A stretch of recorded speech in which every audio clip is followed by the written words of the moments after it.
Hi everyone, Peter back again here for some more stamp collecting fun. No deliveries today, but I must tell you I did have to buy it now earlier on from eBay. I got tempted, so I expect something to come possibly Tuesday, knowing the post around here. Pretty slow. Peter, don't criticise the post. You're into post, remember.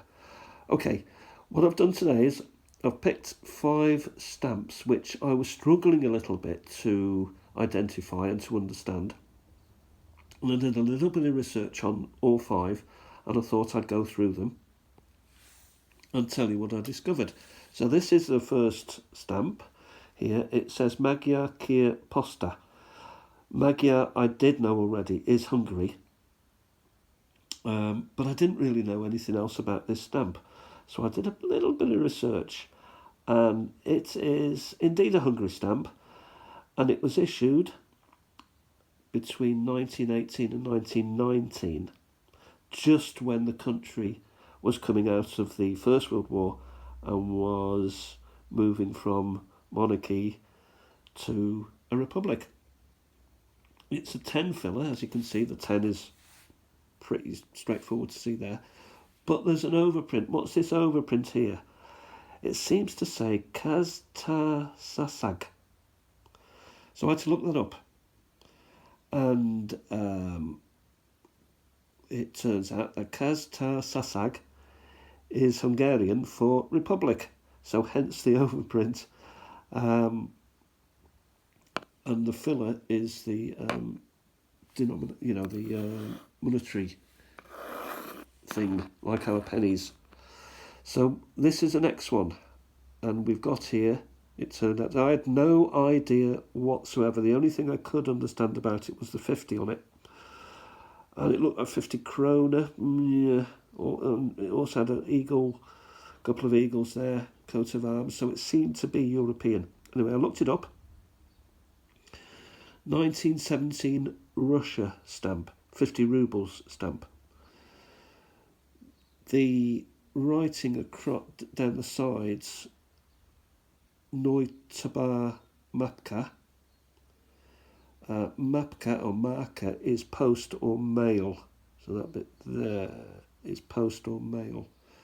And this stamp was issued in the early or the years of the Civil War and early years of the Soviet Union.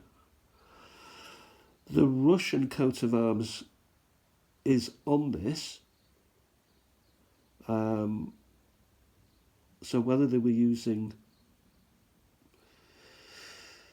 the Russian coat of arms rather than the Romanov coat of arms, I can't tell you that. I didn't really go that deeply into it, but it is a double eagle, and it's got a shield there, and there's other stuff going on in the centrepiece there. But it is basically a early Soviet Union, late Civil War stamp, which is quite interesting. So move it away, come to the next one, and suddenly I'm struggling again. And again, the only thing I could make out was the 1949 here. It looks as if it's come from Asia, and I was quite right. There is some sort of map going on there, and also Chinese Mandarin writing. So I guessed it was Chinese, but I wanted to find out for definite what's going on here. I used Google Lens, and another example of it came up, and it told me it was a China stamp, 1949. And it was actually produced or issued by the People's Republic of China, which was founded on the 1st of October 1949. So this issue, or this stamp, was starting to get issued on the 8th of October 1949. So it's a very early communist China stamp. The colour is violet. What's interesting is it does have the year 1949 in the European or the English script, so to speak. It's not in Chinese. China was locked down um, before before communist China existed. It was locked down for quite a while, and I just wondered if the Chinese Communist Party were in those days more open to, European influence, or more accepting of, other parts of the world before they themselves then went bang lockdown. So that's quite interesting, and also the 300, I should say, is it's obviously European. You see, Chinese stamps now, there's no English on them. There's no European. I keep saying English. I don't even know what it's called. But it doesn't. There's none of that on their stamps anymore.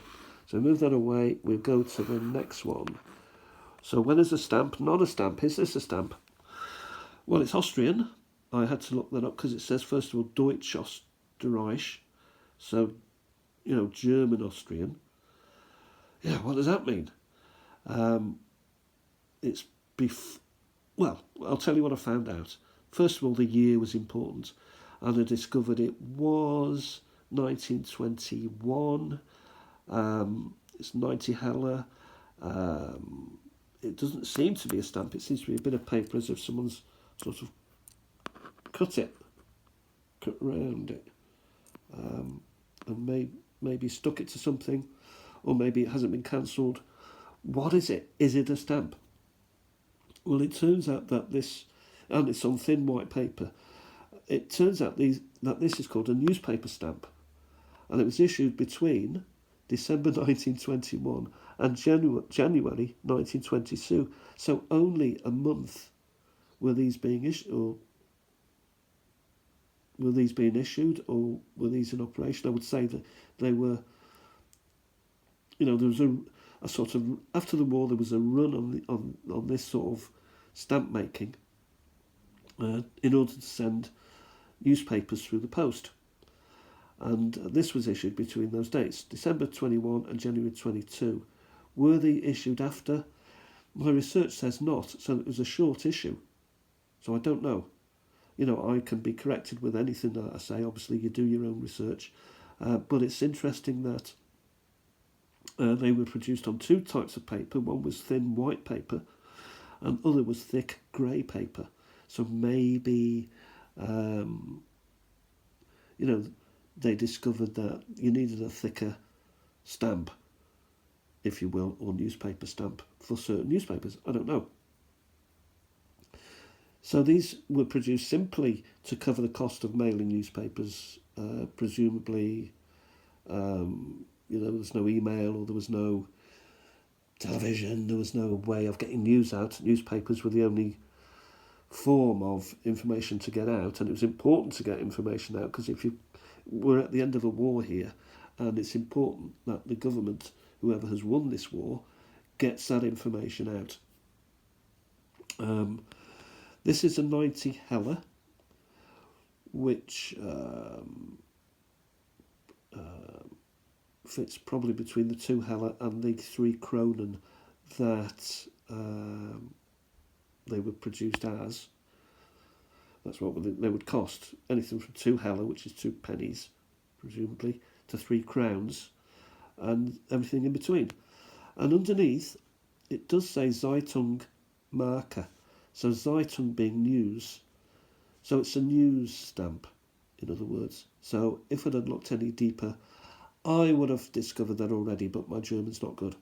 So that's an interesting stamp. And finally, we come to the final stamp. And I'll just turn over the page because I've been taking notes for this one. This is what is this stamp? It says on it 1D.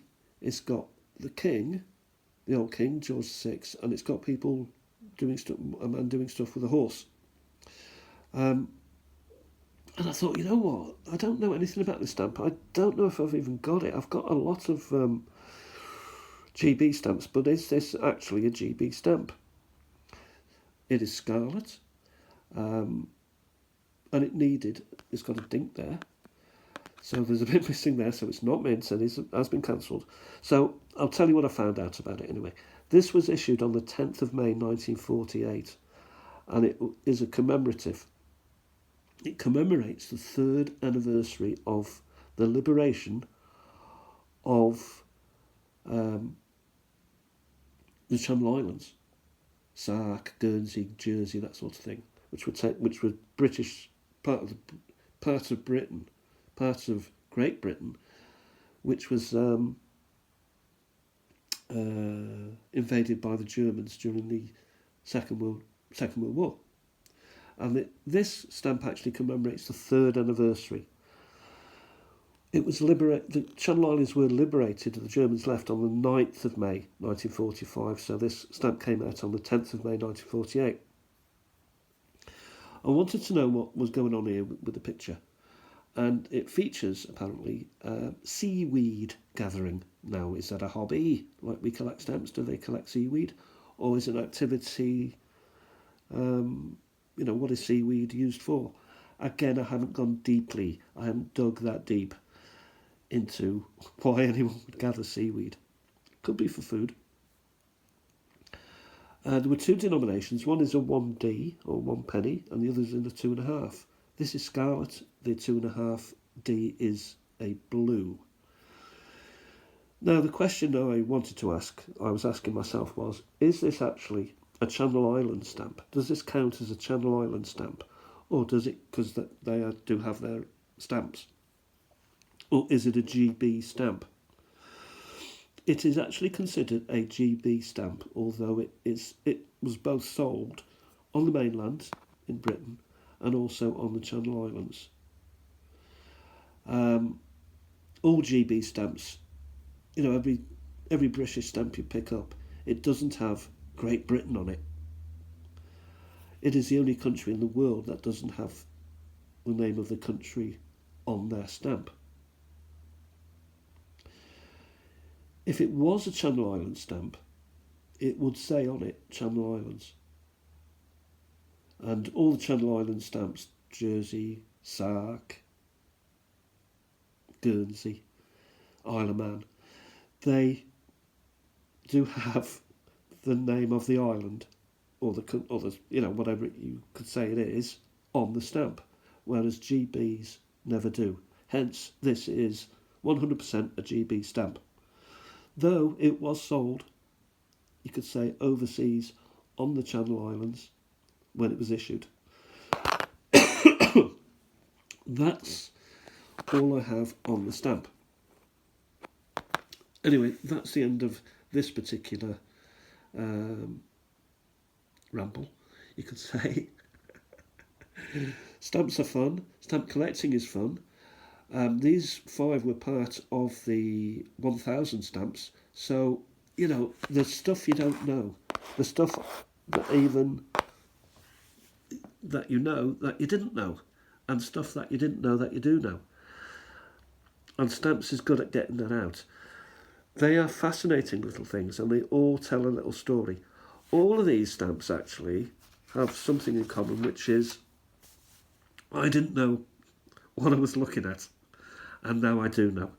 Anyway, thanks for watching, and I'll talk to you soon. Bye for now. Bye.